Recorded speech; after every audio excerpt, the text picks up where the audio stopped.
Hello दोस्तों, राधे राधे, राम राम। आप सब कैसे हैं? आशा करती हूँ आप सब बहुत अच्छे होंगे और मेरी भगवान से प्रार्थना है कि जो भी मेरी वीडियो को देख रहा है भगवान उसका स्वास्थ्य बहुत अच्छा रखे।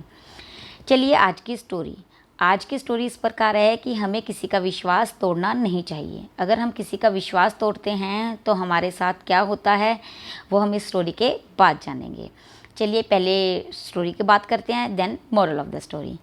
आज की स्टोरी जो है वो है एक साधु के ऊपर कि एक साधु कैसे अपनी ज़िंदगी को जीता है। एक साधु के पास क्या होता है, एक घोड़ा होता है। वो घोड़ा बहुत ही कीमती होता है। उस नस्ल का घोड़ा पूरी दुनिया में बहुत ही कम पाया जाता है और वो घोड़ा उसको बहुत प्रिय होता है क्योंकि वो घोड़े को उस साधु ने बचपन से पाला होता है, बचपन से पाल पोस कर उसको बड़ा किया होता है। उसी गांव में एक साधु रहता है। साधु के साथ साथ उसी ही गांव में एक डाकू भी रहता है। वो डाकू को जब ये बात का पता चलता है कि साधु के पास इस प्रकार का कोई घोड़ा है तो वो उसे हासिल करने की हर एक कोशिश करने के लिए तैयार हो जाता है।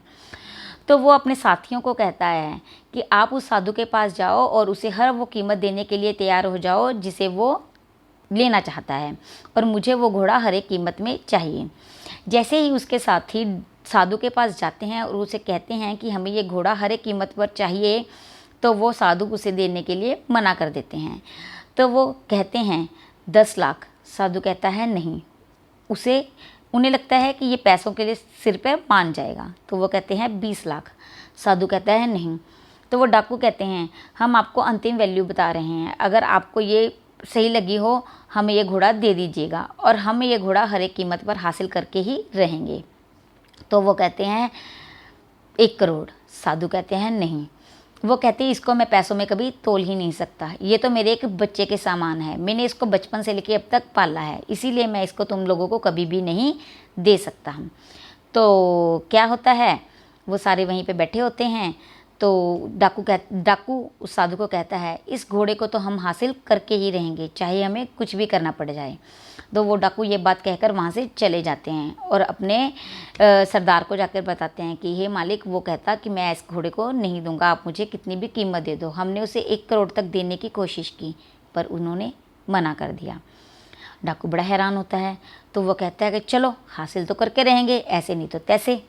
वो क्या करता है, एक दिन क्या होता है, साधु एक शहर में जा रहा होता है और उसकी नज़र एक बीमार आदमी पर पड़ती है। वो आदमी बहुत बीमार होता है, अब वो आंखों से देख नहीं पाता।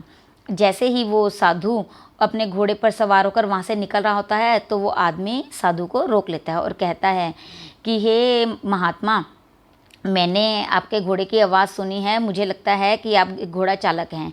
मैं आंखों से देख नहीं सकता और मैं बहुत बीमार हूँ और मैं बहुत ज़्यादा चल भी नहीं सकता। अगर मैं चल कर आगे जाऊँगा शहर तक तो मेरी तो हालत बिल्कुल ख़राब हो जाएगी। क्या आप मुझे आगे तक छोड़ सकते हैं? तो साधु बड़ा उसको तरसाता है। तो साधु कहते हैं हाँ हाँ क्यों नहीं, आप बैठिए, मैं आपको आगे छोड़ देता हूँ। जैसे ही साधु उसको अपने मदद से घोड़े पर चढ़ाते हैं, वो एकदम से अपना पैर मारता है और घोड़े को 100 की स्पीड से वहाँ पर दौड़ाकर आगे ले जाता है। जैसे ही घोड़ा आगे दौड़कर जाता है, वो उस घोड़े का मुंह साधु की तरफ करता है और कहता है हे साधु, मैं वही डाकू हूँ जो थोड़े समय पहले तुमसे घोड़ा लेने आया था, लेकिन तुमने मुझे घोड़ा देने से इनकार कर दिया था। तुम्हें पता है ना कि मैंने तेरे को उसी दिन कह दिया था कि ये घोड़ा मैं हासिल करके ही रहूँगा। अब तुम्हें ना तो घोड़ा मिलेगा और ना ही पैसे, अब तुम यहाँ से चलते बनो। तो साधु कहता है तुम्हारी बात सही है, घोड़े की लगाम जिसके हाथ घोड़ा उसी का। अब ये घोड़ा तो तुम ही लेकर जाओगे, पर मैं ये चाहता हूँ कि तुम ये बात किसी को ना बताना कि तुमने ये घोड़ा मुझसे कैसे हासिल किया है। तो वह हैरान हो जाता है। वो कहता है ऐसे क्यों? वो कहता है, साधु कहता है कि अगर तुम ये बात किसी को बता दोगे तो लोग आगे भविष्य में भी किसी की मदद करने के लिए तैयार नहीं होंगे। कई बीमार, कई जो देख नहीं सकते अंधे लोग, उनकी भी मदद कोई नहीं करेगा। क्यों? क्योंकि वो तुम्हारी ही उदाहरण देंगे, क्योंकि वो उसे भी डाकू ही समझने लग जाएंगे। तो इससे कोई भी गरीब या कोई भी बेसहारा की मदद कोई नहीं करेगा। तुम घोड़ा लेकर जाना चाहते हो, ले जाओ, लेकिन मैं ये कहूँगा तुम इस घोड़े की कहानी, तुमने ये कैसे हासिल की है, किसी को मत बताना। तो दोस्तों, विश्वास जो होता है वो हासिल किया जाता है और धोखा हम किसी को भी दे सकते हैं। धोखा देना बहुत इजी है और हम उसको दे भी देते हैं, लेकिन उसके जो परिणाम निकलते हैं वो आप भुगतते हो। भगवान उसको किसी न किसी रूप में आपको वापस ज़रूर देता है।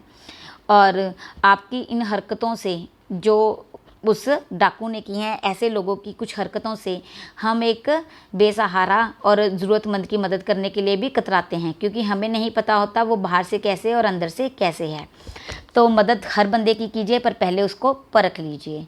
आपको मेरी स्टोरी अच्छी लगी हो तो लाइक करें, शेयर करें और आगे सब्सक्राइब करें। धन्यवाद।